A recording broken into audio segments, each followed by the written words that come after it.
Welcome everybody at the Teleon booth. I would like to introduce you to our three-part discussion today on the functional vision classification according to ESCRS and the categorization of our lens optic offering into that. I have two speakers here this afternoon, which one is Professor Kohnen, chairman of the Department of Ophthalmology at the University Hospital in Frankfurt, internationally expert refractive cataract surgery, well known to the community, and Dr. Patrick Versace from Sydney in Australia, also a well-known cataract and refractive surgeon, and with long-standing experience in premium and advanced IOL technologies. So we will have three parts here. The first part will be by Professor Kohnen, the classification, the explanation of the concept. Dr. Versace will walk us through the lens optics and the classification of our lenses, or put it into perspective. And then we have prepared a couple of questions that we are going to follow. So we are going to start with you, Professor Kohnen, and I will hand the mic to you. Thank you. Thank you for the nice introduction. Ladies and gentlemen, I think it's a pleasure to be at this meeting here. ESCRS has reached 15,000 people to come to Copenhagen. Copenhagen is full with ophthalmologists and industry. Very nice.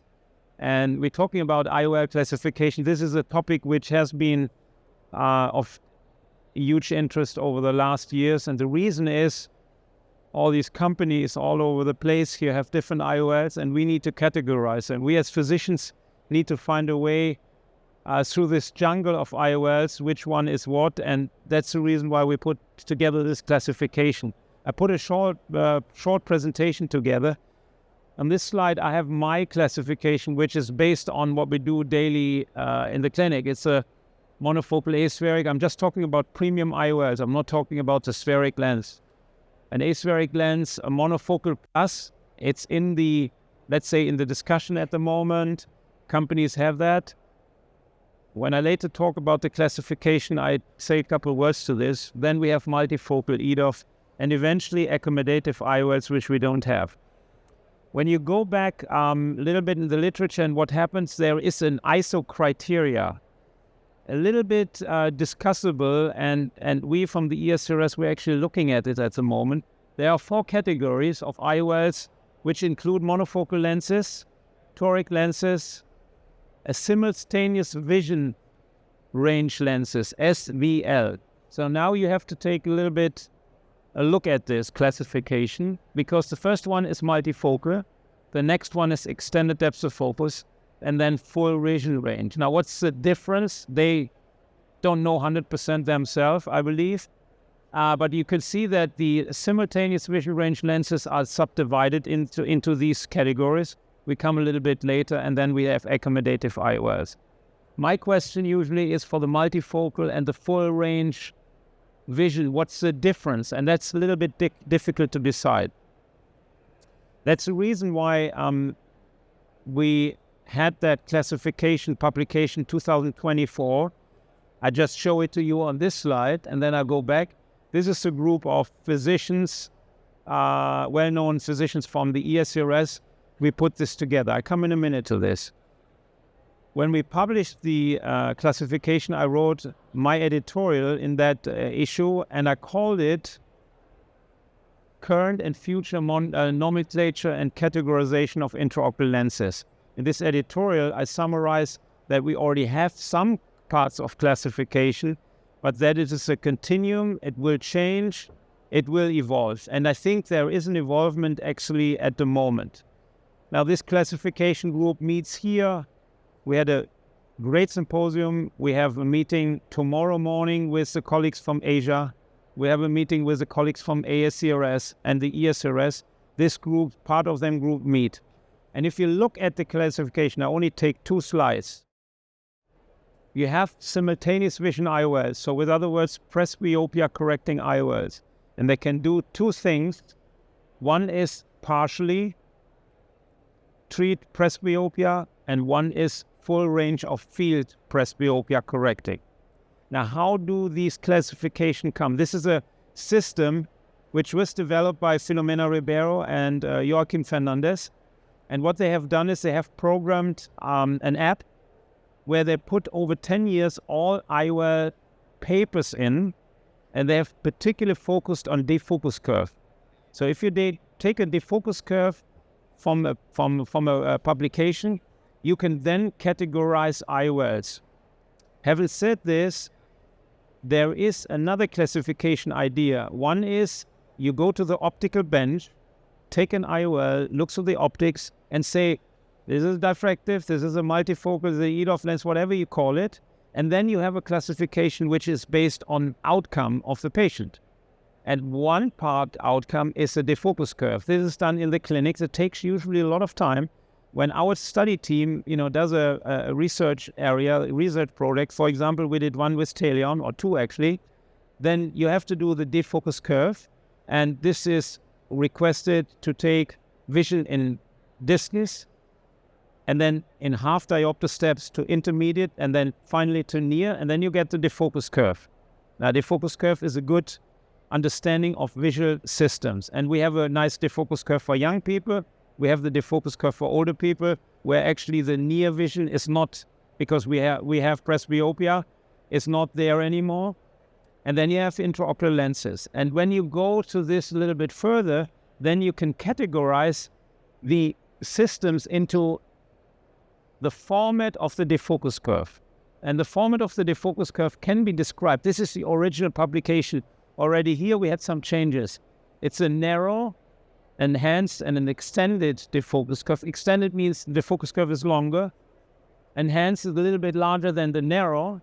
And then you look at the other one. It's a continuum. It's a smooth transition, and it's a steep transition. This is, for example, a typical thing which you see with a bifocal lens. Because a bifocal lens has visual acuity at distance and at near, but intermediate is spared out. You cannot see intermediate.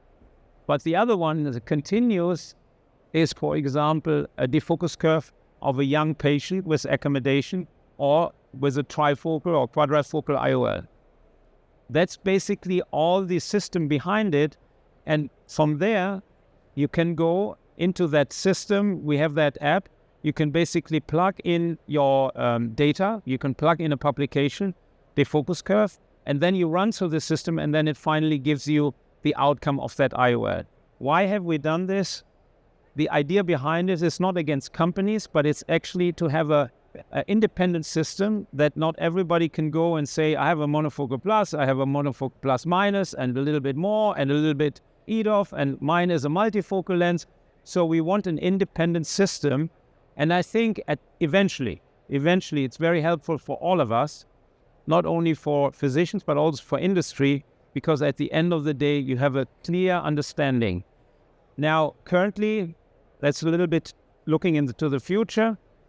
We're discussing how we have to do this optically, and then outcome from the patient. Do we have two classification systems? Do we need a combination? How do we do this? This is all a little bit in the discussion that will come up tomorrow at our meeting with the Asian colleagues, because we have met with them at the ACCUNEX meeting in Ahmedabad. And we also have ideas from ASCRS. So the main idea is at the end of them to have a consensus. We also invite the Latin America. We try to create a consensus all over the world that we have a unified, let's say, classification system. And there are a lot of, people who attack us and think we have done wrong or we have done right. At the end, science will win, and we will have a good classification one day, but it needs a little bit work. That's my, so to say, summary for the classification. Very simple. You can all read the publication. It's in JCRS Journal Cataract Refractive Surgery 2024, in the August issue, I remember. And you can understand all these things. And of course, there's continuum of, evolvement as everything in science. It's not a fixed thing.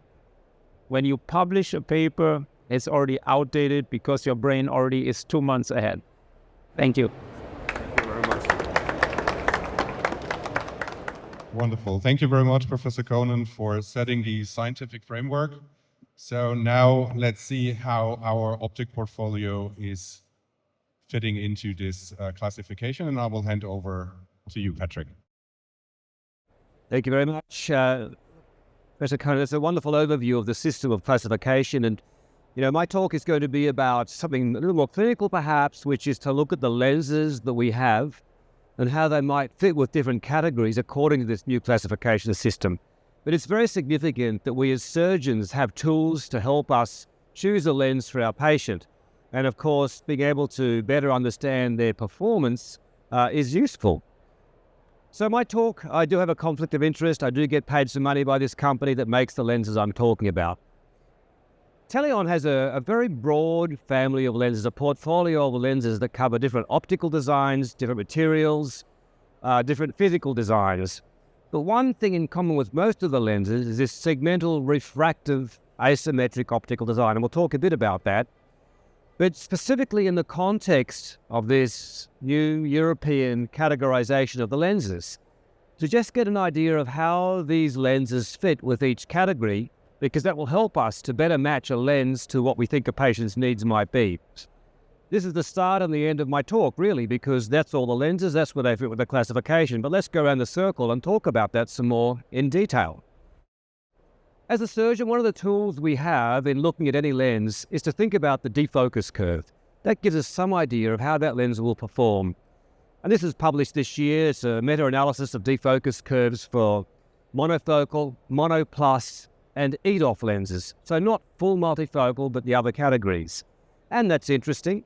But it does point out to me that the limitation of us looking at EDOF curves as a way to choose a lens is that there is no standardization of how EDOF curves are generated. And there's a disconnect between what you see on an EDOF defocus curve and what patients will get for functional vision. There's no idea about reading speed, for example, or the quality of vision across that range of focus. And importantly, it does not give us any idea about the compromises that go with the lens. Because to keep it clear, back in, 1985, a multifocal lens was implanted. This is the Pierce lens. Patients got 6/6 and N6 vision, amazing. But it was not successful because the compromises were too great. So an EDOF curve would not have told us that, a defocus curve would not have given us that information. So I'm going to talk a little bit about the compromises of lenses and how that is something we have to consider, and of course how that relates to these Teleon lenses. With any kind of presbyopia correcting lens, we're splitting up light. We're taking a unit of light and splitting it for distance and near vision. And there's two aspects to that. One is any optical design that aims to give different foci has intrinsic in it that it will lose some light. Diffractive technologies can lose up to 20% of the light. It's gone. It's black. It's disappeared. It never gets to the retina. And importantly, apart from the loss of light because of the optical design, is the fact that as soon as you try and create focus for more than one focal point, you're splitting light. Whether you have bifocal or trifocal or EDOF, even EDOF, you're elongating the range over which is kind of in focus, so you've already reduced the intensity of light for any one focus. And these are things that limit the quality of vision with a lens, and we can see that as a compromise in the intensity of distance vision with a number of EDOF lenses. For example, with the LuxSmart that uses spherical aberration to create near vision, it works very well, but the distance vision is not quite as intense as it would be with a monofocal or other lens design. And it's this idea, again, that the defocus curve or even a functional categorization of vision doesn't give us this information. And not to say it's bad, but we have to think of more things. An example I show is for a lens that uses spherical aberration to generate near vision. On the left, you have a system where there's no spherical aberration. It's very sharp vision, but a very narrow range of defocus. On the right is where you introduce spherical aberration, and you can see there's a broader range of focus over which you can still make out the object, but nothing is that sharp. So the defocus curve would look good for this lens, but the quality of vision for a patient might not be so acceptable. Similarly, halos. With any diffractive multifocal lens, you're going to get halos, so a compromise in the quality of vision. We don't see that with these Teleon refractive segmental lenses because they're pure refractive designs. So one way that I have to think about the functional vision for my patients is to balance the range of vision I can create against the unwanted visual phenomena. So we have a plot like this, where a diffractive trifocal gives you a good range of vision, but perhaps a lot of unwanted visual phenomena. At EDOF diffractive, well, less range, less unwanted phenomena. A mono EDOF or a mono plus, you get really good quality of vision, but a relatively poor range of vision.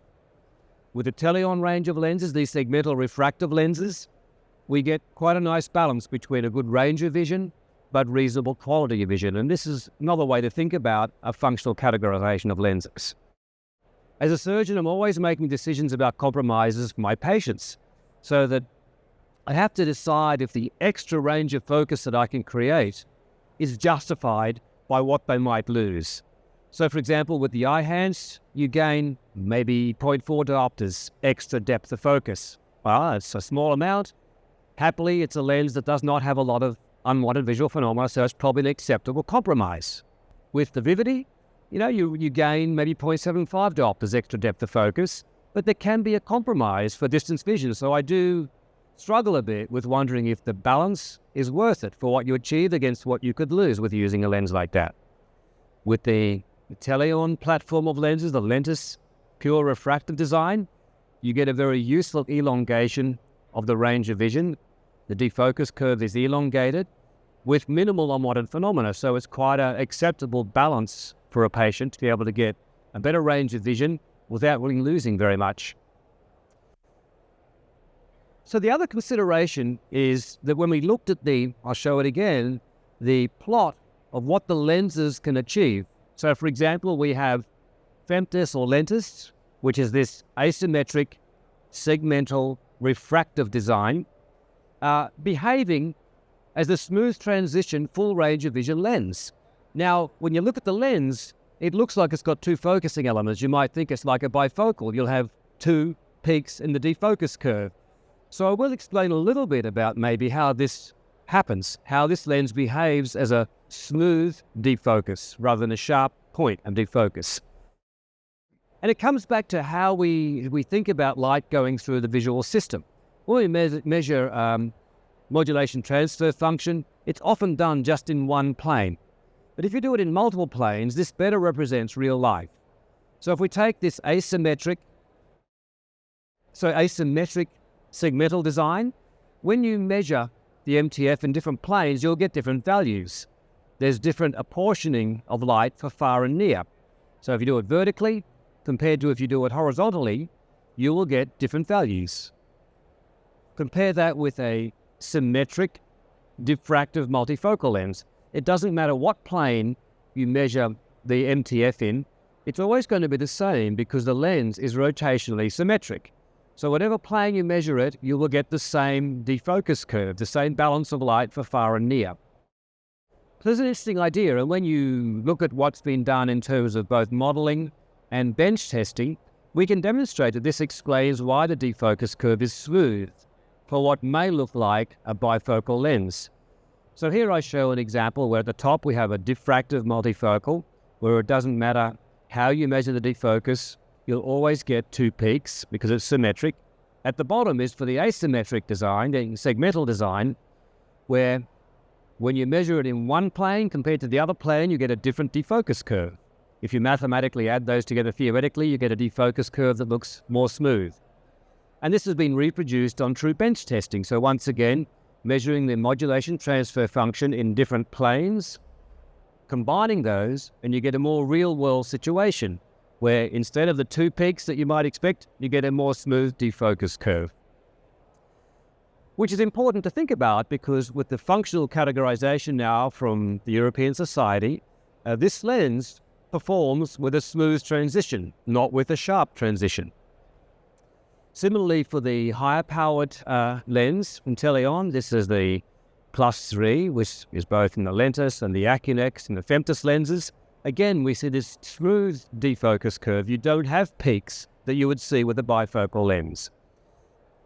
The other thing to think about that's additional to the European categorization is the physical design of the lens. Is it C-loop? Is it a closed C-loop? Or is it like the FEMTIS that attaches to the capsulorhexis? These are separate features to the functional vision, but they can impact the functional vision. So coming to an end with this talk, we've already heard about the new classification. I'm not going to belabor that. And we've already had classification of systems from both the American standards, and also from ISO. And we can sort of look at how the lenses fit with each of these categories. We have the ISO and the ANSI and the new functional categorization, and where the Teleon family of lenses fits in with this. And I will go to this slide and talk about it a little bit now as I finish. So with this family of lenses, what I like is that I can choose material. We have hydrophobic, we have hydrophilic, you choose. We have a more plate design, we have C-loop design, we have closed C-loop design. We have monofocal, we have mono plus, which is the quantum lenses. We have EDOF with about a 1.5 ad, and we have a full range of vision lens with an equivalent of a +3 ad. Now we have a full range of optical powers across a range of different physical designs and different materials. So, finishing, this new categorization helps us as surgeons a lot. Someone's done the hard work to truly look and see how does this lens perform based on these categories, and this is very useful as we try and customize our choice of a lens to the patient in front of us. Thank you. Wonderful. Thank you very much, Patrick and Professor Kohnen. So now that we have seen how the Teleon designs, optic designs, fit into the ESCRS classification, let's talk about what does that mean in practice, so especially in patient communication. So Professor Kohnen, in your daily routine, when and by whom do you educate patients about lens options? Well, in general, it points out that patients coming to the practice are two categories, in my opinion. Patients who are really educated nowadays of options. They have not only a monofocal lens like the standard. Still, we have to say, and it may be different in each country, but in my country, we have 90% of implants are still monofocal lenses, and we have 10% of premium IOLs. This, in general observation. And these 10% maybe also include a monofocal toric lens, then you have to exclude them because then you are still in the monofocal range. And so maybe, let's put it easy, 10% presbyopia correcting IOLs, and then I think you can go down the category, and then you find out what the patient really wants and what is best for him. Okay, so that's my general observation. I try the patients who are interested in presbyopia correction or any additional stuff to educate them. That would be my first answer. What kind of examinations are performed or are necessary compared to standard monofocal lenses versus advanced optic lenses? Is there any difference? Do you need to examine in a different way? The traditional way is, if we don't spend too much time and money also for the patient, then you basically do an anterior segment examination. You do a good IOL calculation as you have nowadays with various devices, and then the patients gets, for example, a monofocal lens. You can decide where you want to place him. Usually we aim for half a diopter of myopia, and the patient knows that he will have reading glasses, intermediate glasses after surgery. Simple thing. If you go in the other direction and the patient is actually ready for looking into the other systems, then you have to do much more. Then you have to examine, in my opinion, more about the visual system. So you do, first of all, anatomic examination. I always take a look at, of course, topography, endothelium, pupil size, then, of course, the macular function, the vitreous, and that requires more examinations. And when I have this, including the desire of the patient, then I can talk with him about options. Do you provide any information material to the patients? We do of those lenses, for example, your lens. We have, of course, other companies' lenses. We don't have, like 200 lenses which we offer. It makes it too complicated. But we have, for those lenses, we usually know. And these are the lenses in my department, usually where we have studies done on. We know the outcome. And so we provide this. But I think a little bit along this line, I don't go this way and hand a patient all the information. That makes no sense. Because at the end of the day, he usually comes to us and asks the physician, what kind of lens can you recommend to me? And we recommend these lenses which we think are good for the patient for his needs. And then you have to explain him what we can offer him, what the downsides and the upsides are, and then we can choose. Wonderful, thank you very much. And then I have a few questions for you, Patrick. So first of all, what wishes and ideas do patients usually have when they come to your practice? So you're asking really what do patients expect beforehand? Yeah, well, I think part of, I see my job as being creating an expectation in patients. Now, clearly there's some patients who walk in who have terrible eye conditions and we know we're not going to be using anything complex, but leave them aside. For the average patient walking in, some already know what's possible. The majority don't even know what's possible. So we start by saying, well, when we do your surgery, you know, you can have this kind of vision. And then we go into more detail. And then we start to work out which patients are going to accept the compromise and which ones are not. Which ones will accept that maybe they need reading glasses sometimes and which will not. You know, for some patients, may end up using a full-strength diffractive multifocal because it's clear they will not accept any glasses for anything and they don't mind so much about compromises. But really the ideal situation for me is when patients already have some idea of what's possible, because then you can get in sensible conversation. So what does the typical patient journey look like? Is it different for the various patients, or is that kind of a all of one's routine process? Yeah, the patient journey, well, Thomas mentioned this a bit, that you're going to do pretty basic, similar things for all patients. My practice is very much refractive oriented, so patients are often coming to me because they're already in a subcategory of expecting a certain kind of outcome. So they pretty much all have the same journey, and typically it's booking, and once they get sent push emails and push videos. So before they come to me, they've had some information.